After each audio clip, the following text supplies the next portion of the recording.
আমাদের জীবনের জন্য পিতা ঈশ্বরের ধন্যবাদ দিই। পবিত্র বাইবেল প্রথম পিতর 1 অধ্যায় 24 এবং 25 পদে পিতর বলেন, কেননা মর্তমাত্র তৃণের তুল্য ও তাহার সমস্ত কান্তি তৃণপুষ্পের তুল্য। তৃণ শুষ্ক হইয়া গেল এবং পুষ্প ঝরিয়া পড়িল, কিন্তু প্রভুর বাক্য চিরকাল থাকে। আর সেই সুসমাচারের বাক্য যাহা তোমাদের নিকটে প্রচারিত হইয়াছে। পবিত্র আত্মার সহভাগিতা প্রার্থনা করি বিষয়টি বোঝার জন্য। ঈশ্বরের বাক্য, পবিত্র বাক্য যা আমরা গ্রহণ করি। প্রভু যীশু বলেছিলেন, মনুষ্য কেবল রুটিতে বাঁচে না, কিন্তু ঈশ্বরের মুখ হইতে যে সকল বাক্য নির্গত হয় তাহাতেই বাঁচে।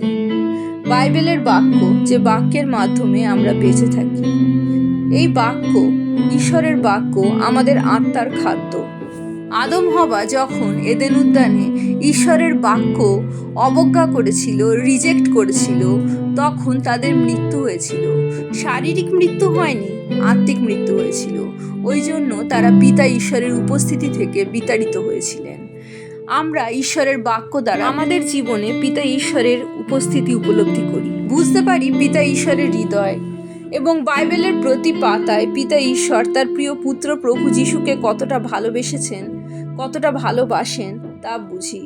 এবং আরও বুঝি সেই ভালোবাসার প্রিয় পুত্রকে তিনি আমাদের জন্য দান করেছিলেন।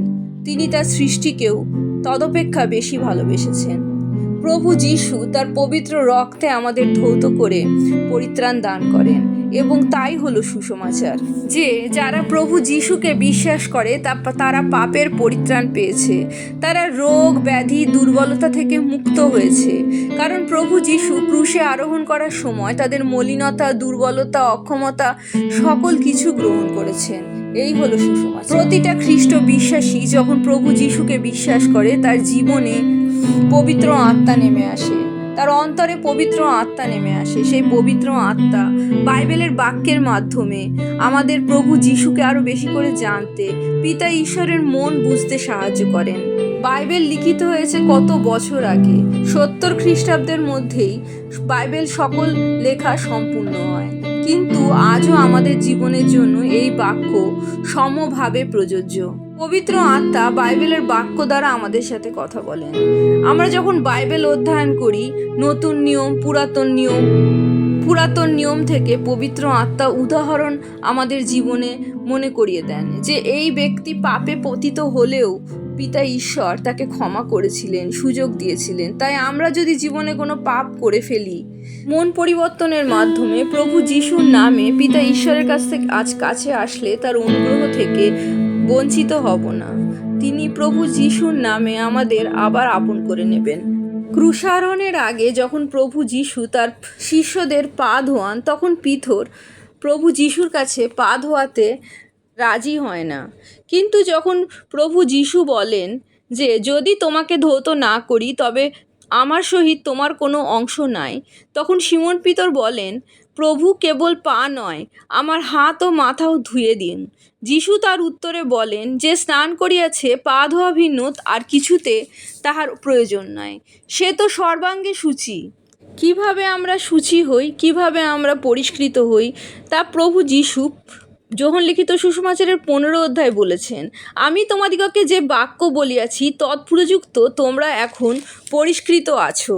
ইফিসীয়দের পত্রে সাধু পল বলেন, প্রভু যীশু জলস্নান দ্বারা বাক্যে তাহাকে শুচি করিয়া পবিত্র করেন, যেন আপনি আপনার কাছে মণ্ডলীকে প্রতাপান্বিত অবস্থায় উপস্থিত করেন। বাক্য, প্রভু যীশুর বাক্য, যার দ্বারা আমরা শুচি হই। পিতর বলেন সেই বাক্য হলো সুসমাচারের বাক্য। প্রভু যীশু যে আমাদের সকল পাপ গ্রহণ করেছেন, সেই বিশ্বাসের বাক্য।